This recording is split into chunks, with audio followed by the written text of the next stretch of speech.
आइए आज हम लोग स्टडी करेंगे कोशिका का समग्र अवलोकन। अगर इंग्लिश में देखें तो इसको बोलेंगे एन ओवरव्यू ऑफ सेल। तो कुल मिलाकर के सेल के बारे में हम लोग क्या क्या स्थित परिस्थिति है, उसके अंदर क्या क्या पाया जाता है, पूरा समग्र अवलोकन करेंगे, यानी पूरी तरह से समझने का प्रयास करेंगे। देखिए, कह रहा है कि आरंभ में आप प्याज के छिलके और या मनुष्य की गाल की कोशिकाओं को सूक्ष्मदर्शी से देख चुके होंगे। यानी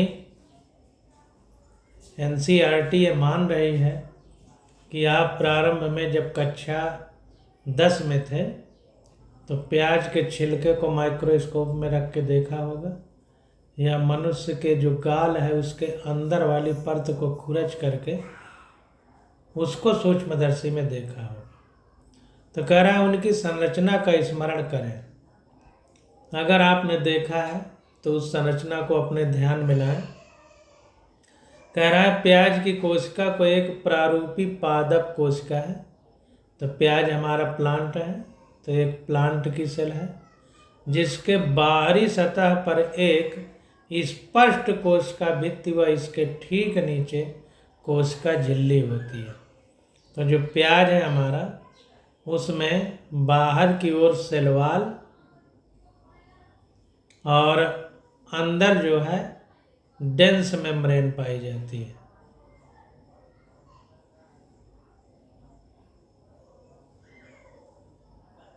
आउटर मेम्ब्रेन जो होती है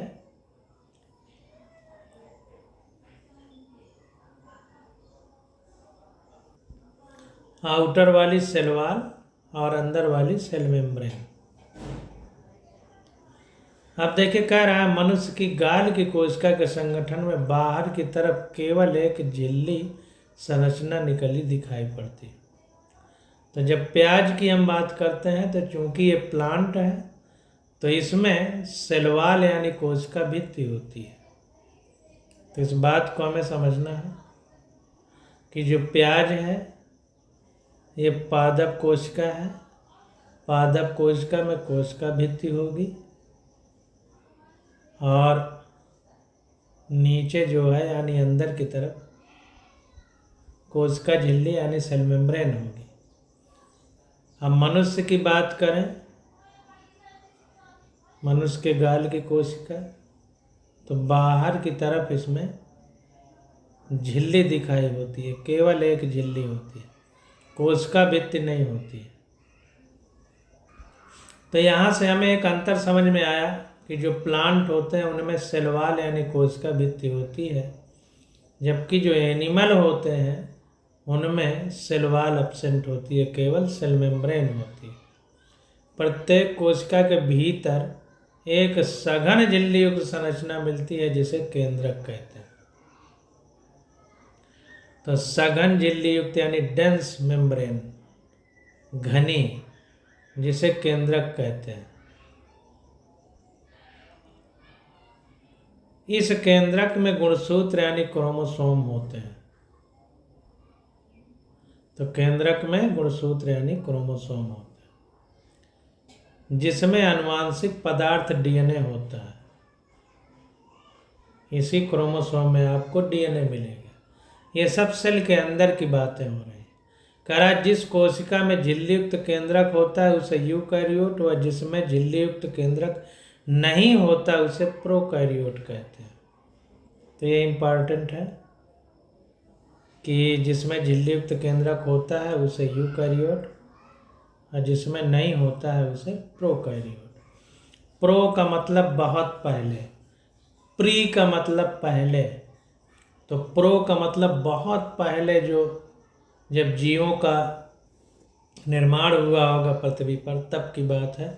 तो बहुत पहले की बात है। तो उस समय की कोशिकाओं में झिल्ली युक्त केंद्रक नहीं था, इसलिए उन्हें प्रोकैरियोट कहा गया। और जब बाद में विकास होते होते केंद्रक में झिल्ली बन गई तो उन्हें यूकैरियोट कहा गया। दोनों यूकैरियोटिक व प्रोकैरियोटिक कोशिकाओं में इसके आयतन को घेरे हुए एक अर्ध तरल आव्यूह मिलता है जिसे कोशिका द्रव्य कहते हैं। तो जो कोशिका द्रव्य होता है अर्ध तरल होता है, सेमी डाइल्यूट, यानी बहुत गाढ़ा नहीं होता, बहुत ढीला नहीं होता, ऐसा पदार्थ होता है जिसे कोशिका द्रव्य कहते हैं, सेल्यूलर फ्लूइड कहते हैं। इसको इंग्लिश में देखते हैं थोड़ा, तो देखिए साइटोप्लाज्म कहते हैं। सेमी फ्लूइड मैट्रिक्स होता है साइटोप्लाज्म, यानी कोशिका द्रव्य। दोनों पादप व जंतु कोशिकाओं में कोशिकीय क्रियाओं हेतु कोशिका द्रव्य एक प्रमुख स्थल होता है। तो जितनी भी सेल के अंदर क्रियाएं होती हैं उन सब के लिए कोशिका द्रव्य महत्वपूर्ण होता है। कोशिका की जीव अवस्था संबंधी विभिन्न रासायनिक अभिक्रियाएं यहीं संपन्न होती हैं। तो कोशिका की जीव अवस्था संबंधी सभी रासायनिक अभिक्रियाएं, तो यानी कहने का मतलब ये है कि सेल के अंदर जीवन को बनाए रखने के लिए जो भी केमिकल रिएक्शन होना चाहिए वो सब इसी कोशिका द्रव्य यानी साइटोप्लाज्म में कोशिका के अंदर संपन्न होती है। ये बात निकल के सामने आई। अब देखिए कह रहा है कि यूकैरियोटिक कोशिका में केंद्रक के अतिरिक्त अन्य झिल्ली-युक्त विभिन्न संरचनाएं मिलती हैं जो कोशिकांग कहलाती हैं। कोशिकांग का मतलब ऑर्गेनेल्स, इन्हीं को ऑर्गेनेल्स कहते हैं। कोशिका के अंग यानी कोशिकांग, इसी को अंग्रेजी में ऑर्गेनेल्स कहते हैं।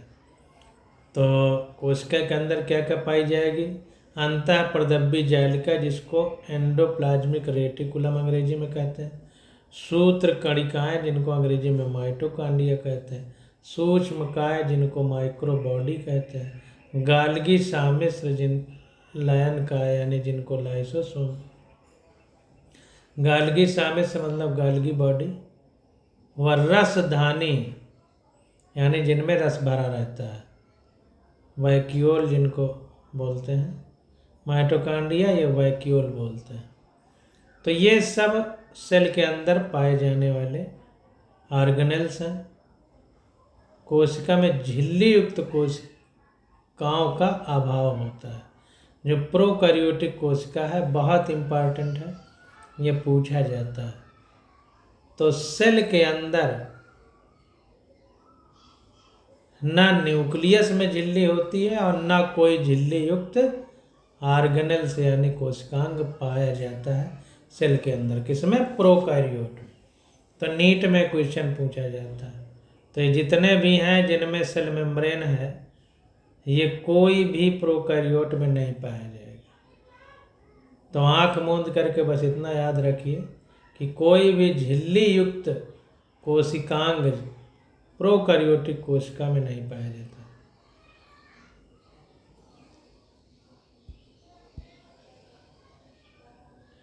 अब देखिए आगे देखते हैं।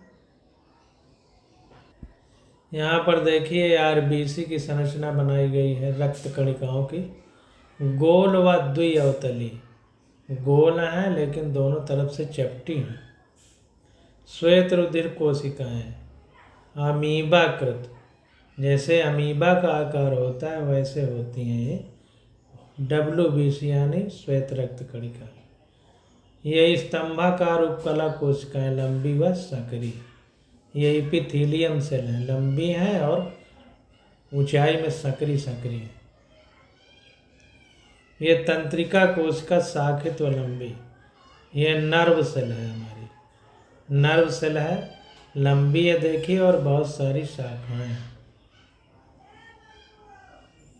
ये एक वाहिनिका दीर्घीकृत, ये वेसल है जिसमें खून बहता है, जिसमें कोई भी तरल पदार्थ, खून ही नहीं लिम्फ भी बह सकता है। तो तरल पदार्थ जिनमें बहता है ये वाहिनिका यानी वेसल है। ये मध्योतकी कोशिकाएं गोल होती हैं। मध्योतक यानी टिश्यू है और मध्य में पाया जाता है, इसलिए इसका नाम मध्योतक है।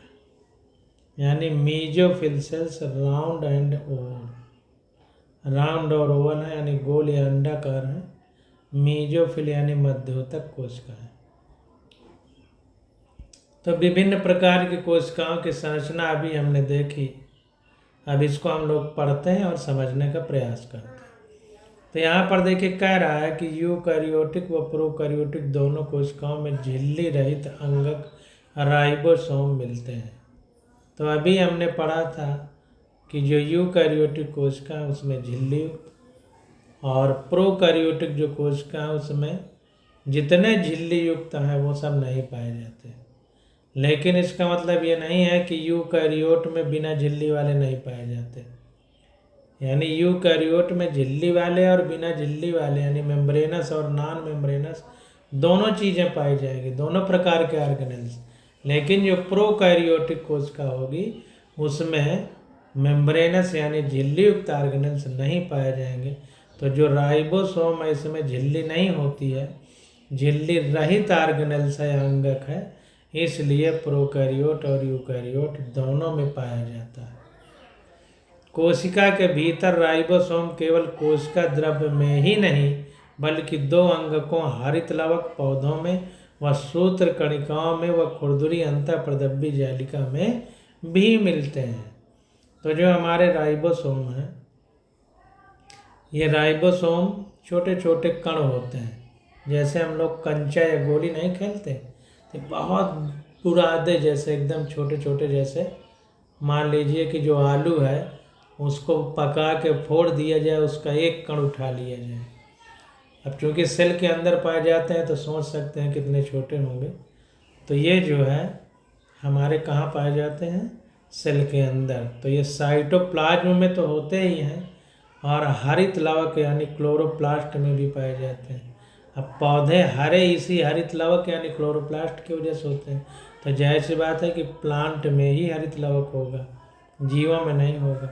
वह सूत्र कणिका में वह खुरदुरी अंतःप्रदब्बी जालिका और जो हमारी इंडोप्लाज्मिक रेटिकुलम है रफ वाली खुरदुरी, तो वो खुरदुरी इन्हीं कणों के कारण होती है, राइबोसोम के कारण।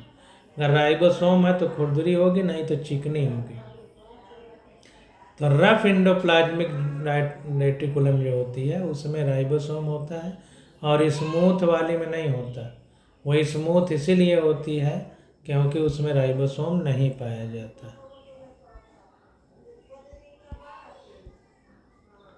तो यहाँ पर देखिए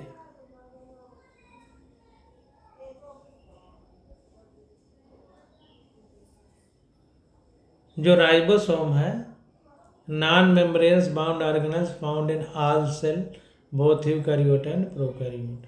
हमें जो राइबोसोम होता है दो अंगों में, अंगक में और पाया जाता है, क्लोरोप्लास्ट, माइटोकॉन्ड्रिया और रफ इंडोप्लाज्मिक रेटिकुलम। तो क्लोरोप्लास्ट सूत्र कणिका यानी माइटोकॉन्ड्रिया और खुरदुरी अंतःप्रदब्बी जालिका यानी रफ इंडोप्लाज्मिक रेटिकुलम में पाया जाता है। जंतु कोशिकाओं में झिल्ली रहित तारक काय केंद्रक जैसे अन्य अंगक मिलते हैं जो कोशिका विभाजन में सहायता करते हैं। तो ध्यान दीजिए कि जो हमारी एनिमल सेल हैं उनमें नॉन मेम्ब्रेनस ऑर्गेनेल्स पाए जाते हैं जिनको सेंट्रोसोम या हिंदी में तारक काय कहते हैं। ये सेल डिवीजन में हेल्प करते हैं। तो सेंट्रोसोम जो है ये हमारा सेल डिवीजन में हेल्प करता है। तो ये बहुत इम्पोर्टेंट है। और किस में पाया जाता है, जंतु कोशिका में झिल्ली रहित तारक काय केंद्र। सेंट्रोसोम राइबोसोम दोनों में सोम आ रहा है, तो दोनों में सोम है तो दोनों सोम नॉन मेम्ब्रेनस हैं, झिल्ली रहित है। और जो सेंट्रोसोम है हमारा ये सेल डिवीजन में हेल्प करता है, किसमें, जंतु कोशिका यानी एनिमल सेल में। कोशिकाएं माप, आकार व कार्य के दृष्टि से काफ़ी भिन्न होती हैं। चित्र 8.1 अभी हमने ऊपर देखा nerve cell, WBC, RBC, epithelial cell देखा और मीजोफिल सेल देखा। तो जितने भी सेल देखे सब माप और आकार में भिन्न हैं। अभी हमने ऊपर चित्र में देखा। उदाहरण दे रहा है कि सबसे छोटी कोशिका माइकोप्लाज्मा 0.3 माइक्रोमीटर लंबी होती है, जबकि जीवाणु या बैक्टीरिया में 3 से 5 माइक्रोमीटर की होती है। तो सबसे छोटी कोशिका हमारी माइकोप्लाज्मा है, जो कि 0.3 माइक्रोमीटर लंबाई की है। जबकि जीवाणु यानी बैक्टीरिया में 3 से 5 माइक्रोमीटर की होती है। तो जनरली जो माइकोप्लाज्मा है यह सबसे छोटी कोशिका होती है, और जीवाणु यानी बैक्टीरिया की कोशिका 3 से 5 माइक्रोमीटर की होती है। पृथक की गई सबसे बड़ी कोशिका शुतुरमुर्ग के अंडे के समान है। तो पृथक की गई सबसे बड़ी कोशिका यानी अंडा जो है वो बॉडी से पृथक कर दिया गया ना, अलग कर दिया गया, तो वो भी एक कोशिका है। और वो कोशिका सबसे बड़ी कौन सी है? शुतुरमुर्ग का अंडा सबसे बड़ी कोशिका है। तो यहाँ पर देखिए जो हमारा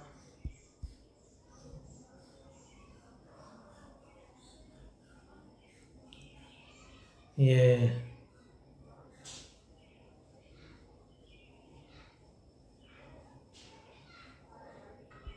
ऑस्ट्रिच है, इसका जो है एग सबसे लार्जेस्ट है। थोड़ा ध्यान दीजिएगा गलती ना होने पाए। लार्जेस्ट पूछा जाए तो एग ऑफ द ऑस्ट्रिच है, लेकिन लॉन्गेस्ट पूछा जाए तो नर्व सेल है। दोनों बातों में अंतर है। लार्जेस्ट सबसे विशाल शुतुरमुर्ग का अंडा है, लेकिन सबसे लंबा नर्व सेल है, सबसे लंबी तंत्रिका कोशिका है। तो दोनों प्रश्न पूछे जाते हैं और हमसे गलती हो जाती है। तो अगर पूछे सबसे लंबी कोशिका तो हमारा शुतुरमुर्ग का अंडा है सबसे बड़ी कोशिका, शुतुरमुर्ग के अंडे के समान, जो पृथक की गई है। बहुकोशिकीय जीवधारियों में मनुष्य की लाल रक्त कोशिका का व्यास 7 माइक्रोमीटर होता है। तंत्रिका कोशिका सबसे लंबी कोशिकाओं में होती है। तो तंत्रिका कोशिका यानी नर्व सेल सबसे लंबी कोशिका में। सबसे बड़ी पूछे तो शुतुरमुर्ग का अंडा, सबसे लंबी पूछे तो तंत्रिका कोशिका। ये अंतर ध्यान रखना है, पूछा जाता है। ये बिंबाकार, बहुभुजी, स्तंभी, घनाकार धागे की तरह या असमाकृति प्रकार की हो सकती है। कोशिकाओं का रूप उनके कार्य के अनुसार भिन्न हो सकता है। तो जो हमारी तंत्रिका कोशिका है ये disc like, polygonal, columnar, cuboidal, thread like हो सकती है। आर इवन इरेगुलर यानी असमान आकार की हो सकती है। शेप ऑफ द सेल में very with the function they perform. जो कोशिका का आकार है, आकृति है, उसके कार्य के अनुसार भिन्न भिन्न हो सकती है। अब आगे आ जाता है, अभी हमने प्रोकैरियोटिक और यूकैरियोटिक कोशिकाओं के बारे में पढ़ा। अब हम विस्तार से पढ़ेंगे प्रोकैरियोटिक कोशिकाएं यानी प्रोकैरियोटिक सेल्स। तो बहुत इम्पॉर्टेंट है, ये सब छोटी छोटी बारीकियां हैं, इनको हम बहुत अच्छे से जो है समझने का प्रयास करेंगे। तो देखिए कह रहा है कि प्रोकैरियोटिक कोशिकाएं जीवाणु, नील हरित शैवाल, माइकोप्लाज्मा और प्लूरोनिमोनी समवायरस समजीव यानी पीपीएलओ मिलते हैं। तो जो प्रोकैरियोट हैं उनमें क्या क्या आते हैं? प्रोकैरियोटिक सेल में बैक्टीरिया आ जाता है, ब्लू ग्रीन एल्गी आ जाता है, माइकोप्लाज्मा आ जाता है और प्लूरोनिमोनी समजीव यानी पीपीएलओ मिलते हैं। ये सब क्या हैं? हमारे prokaryote.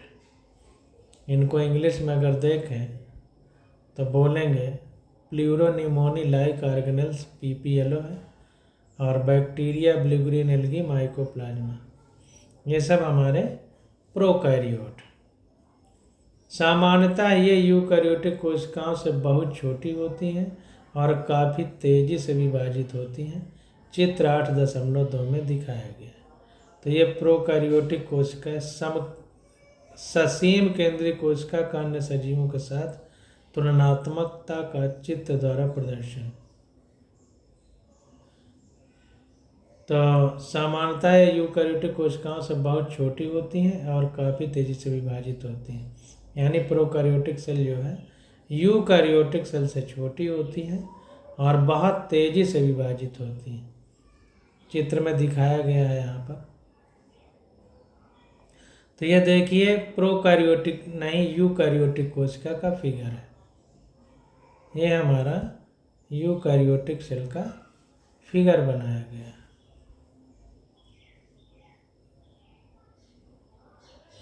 Diagram showing comparison of eukaryotic cell with other organelles. तो ये यूकैरियोटिक सेल है, ये टिपिकल यूकैरियोटिक सेल, और ये अलग अदर ऑर्गेनेल्स हैं। जैसे टिपिकल ये बैक्टीरिया है, बैक्टीरिया का स्ट्रक्चर है, ये पीपीएलओ का स्ट्रक्चर है, ये वायरस का स्ट्रक्चर है। तो इनकी तुलना की गई है यूकैरियोटिक कोशिका से। अब देखिए कह रहा है कि माप का आकार काफ़ी भिन्न होता है। ये कितनी बड़ी है, ये सब कितने छोटे। जीवाणु के 4 मूल आकार होते हैं: दंडाकार बेसिलस, गोलाकार कोकस, कोषाकार विब्रो व सर्पिल स्पाइरल। तो जो हमारे जीवाणु हैं ये 4 प्रकार के होते हैं, इनकी 4 आकृतियाँ होती हैं। अगर डंडे के आकार का होगा तो उसे दंडाकार बोलते हैं, अंग्रेजी में बेसिलस। अगर गोलाकार है तो अंग्रेजी में कोकस, कोषाकार है तो अंग्रेजी में विब्रो, कोषा नहीं कामा होना चाहिए। वह सर्पिल आकार सांप के जैसा है तो स्पाइरल। इसको थोड़ा सा इंग्लिश में देख लेते हैं। तो देखें यहाँ पर कह रहा है कि विब्रो कामा से, कामा के आकार का, हमने बताया नहीं, विब्रो का मतलब कामा के आकार का, कोषाकार नहीं कामा आकार लिखना चाहिए। हिंदी में थोड़ा गलती हो गई है, तो ये कोषा आकार को काट के थोड़ा सा इसको काट देना है, इसकी जगह लिखना है कामा के आकार का। ये काट के कामा से, कामा आकार, तो कोषा आकार नहीं कामा आकार, उसको विब्रो बोलते हैं। पूछा जाता है कि आकार क्या है, यही आपसे पूछ लेगा डायरेक्ट। तो ये अंडरलाइन करिए। प्रोकैरियोटिक कोशिका का मूलभूत संगठन आकार व कार्य में विभिन्नता के बावजूद एक सा होता है। तो जो प्रोकैरियोटिक सेल होते हैं उनका जो बेसिक स्ट्रक्चर है वो शेप व वर्क में डिफरेंस के बावजूद एक सा होता है। सभी प्रोकैरियोटिक में कोशिका भित्ति होती है जो कोशिका झिल्ली से घिरी होती है। जितनी भी प्रोकैरियोटिक सेल हैं हमारी, उनमें सेल वॉल होती है। जाहिर सी बात है कि सेल वॉल जो है प्लांट का एक मूलभूत चरित्र है। अगर प्लांट का नाम लेंगे तो सेल वॉल आगे आगे चलता है। तो जाहिर सी बात है प्रोकैरियोटिक अगर प्लांट में है तो हम उसको सेल वॉल उसमें भी पाई जाएगी, केवल माइकोप्लाज्मा को छोड़कर। तो ध्यान दीजिए, यहीं से क्वेश्चन बन जाता है। पूछेगा कि कौन सा ऐसा ऑर्गेनेल्स है जिसमें सेल वॉल नहीं पाई जाती, कौन सी ऐसी सेल है जिसमें सेल वॉल नहीं पाई जाती फिर भी वो प्लांट है, तो माइकोप्लाज्मा आता है। तो माइकोप्लाज्मा को प्लांट के अंदर रखा गया है, लेकिन इसमें सेल वॉल नहीं पाई जाती। कोशिका में साइटोप्लाज्म एक तरह मैट्रिक्स के रूप में भरा होता है। तो कोशिका के अंदर जो कोशिका द्रव्य यानी साइटोप्लाज्म है वह एक तरल मैट्रिक्स के रूप में भरा होता है, जेली के रूप में। इसमें कोई स्पष्ट विभेदित केंद्रक नहीं पाया जाता। तो जो हमारी प्रोकैरियोट है इसमें विभेदित केंद्रक नहीं पाया जाता। आनुवांशिक पदार्थ मुख्य रूप से नग्न व केंद्रक झिल्ली द्वारा परिबद्ध नहीं होता। जाहिर सी बात है कोई झिल्ली नहीं होती, तो मोटी मोटी भाषा में हमने आपको बता दिया कि झिल्ली का नाम नहीं लेना। तो चाहे केंद्रक हो उसमें भी स्पष्टता नहीं होगी, क्योंकि झिल्ली नहीं है तो कैसे पता चलेगा कि कहाँ से बाउंड्री है केंद्रक की। आनुवांशिक पदार्थ नग्न होता है, इसमें भी कोई झिल्ली नहीं होती। जीनोमिक डीएनए के अतिरिक्त एकल गुणसूत्र या गोलाकार डीएनए जीवाणु में सूक्ष्म डीएनए, वृत्त जीनोमिक डीएनए के बाहर पाए जाते हैं। तो ध्यान दीजिए कि जो डीएनए होता है इसमें, या जीनोमिक डीएनए के अतिरिक्त अगर कोई अकेला गुणसूत्र है या गोलाकार डीएनए है जैसा कि जीवाणु में, तो सूक्ष्म डीएनए वृत्त जीनोमिक डीएनए के बाहर पाया जाता है। तो सर्कुलर डीएनए पाया जाता है जीवाणु में, वो जीनोमिक जो डीएनए है उसके बाहर पाए जाते हैं। इस बात को हमें समझना है। आप ध्यान दीजिए, जो जीनोमिक डीएनए के बाहर पाए जाते हैं और वृत्ताकार यानी सर्कुलर होते हैं, उन्हें प्लाज्मिड कहते हैं। Very very most important, in DNA वृत्तों को प्लाज्मिड कहते हैं। जो जीवाणु में सूक्ष्म डीएनए वृत्त जीनोमिक डीएनए के बाहर पाए जाते हैं उनको प्लाज्मिड कहते हैं। ये प्लाज्मिड डीएनए जीवाणुओं में विशिष्ट संरक्षणों को बताते हैं। उनमें से एक प्रतिजीवी के प्रतिरोधी होते हैं। तो ध्यान दीजिए कि ये जो डीएनए है, ये प्लाज्मिड डीएनए जीवाणुओं में विशिष्ट संरक्षणों को बताते हैं। उनमें से एक प्रतिजीवी के प्रतिरोधी होते हैं। तो इसको थोड़ा इंग्लिश में देखते हैं।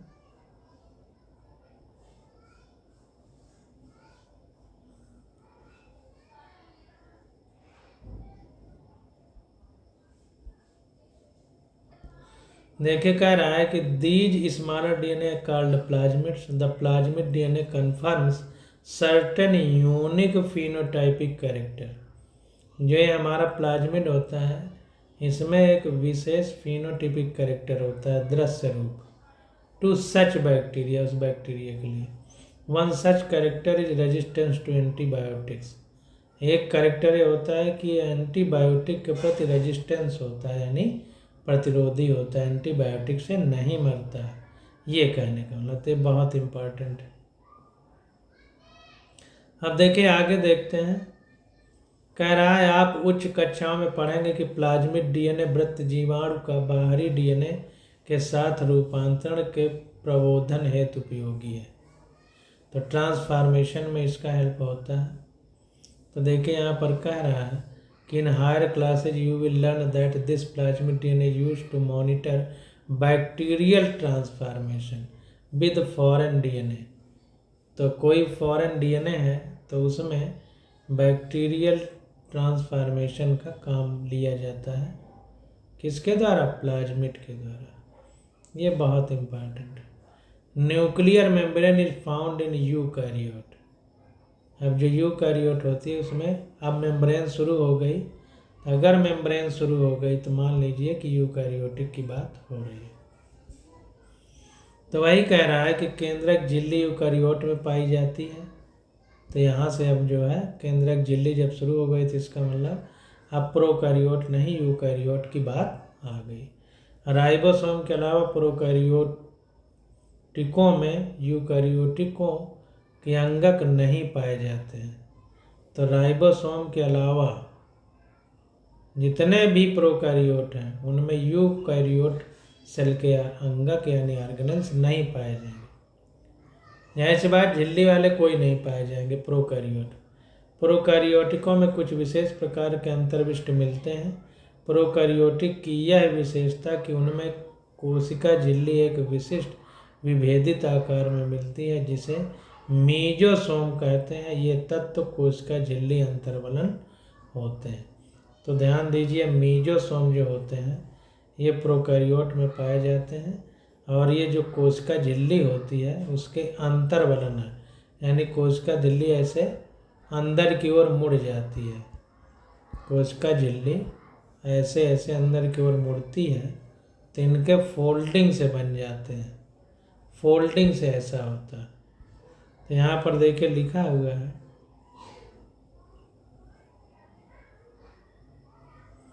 कि prokaryotes have something unique in the form of inclusion. A specialized differentiated form of cell membrane called mesosome is the characteristic of prokaryote. They are essentially enfolding of cell membrane. तो जो हमारा mesosome है, mesosome is the characteristic of prokaryote, यानी जो हमारी prokaryotic cell है उसका एक कैरेक्टरिस्टिक फीचर है जो मीजोसोम है। तो यहाँ पर देखिए कह रहा है कि प्रोकैरियोटिक की यह विशेषता कि उनमें कोशिका झिल्ली एक विशिष्ट विभेदित आकार में मिलती है जिसे मीजोसोम कहते हैं। तो ध्यान दीजिए, प्रोकैरियोट कोशिका झिल्ली फोल्ड हो जाती है तो मीजोसोम बनता है। कोशिका झिल्ली, ना कि अंदर जो ऑर्गेनेल्स हैं उनकी झिल्ली, क्योंकि अंदर जो ऑर्गेनेल्स हैं प्रोकैरियोट में उनमें झिल्ली पाई ही नहीं जाती, तो बाहर की झिल्ली की फोल्डिंग की बात कर रहा है। तो मीजोसोम हमारा प्रोकैरियोटिक का एक विशिष्ट विभेदित आकार यानी विशिष्ट लक्षण है। तो ये बात हमको ध्यान देना कि मीजोसोम जो है प्रोकैरियोट का विशिष्ट विभेदित आकार है। कोशिका आवरण और इसके रूपांतरण, तो कोशिका आवरण और इसके रूपांतरण, इसकी स्टडी हम लोग अगले लेक्चर में करेंगे। आज बस यहीं तक।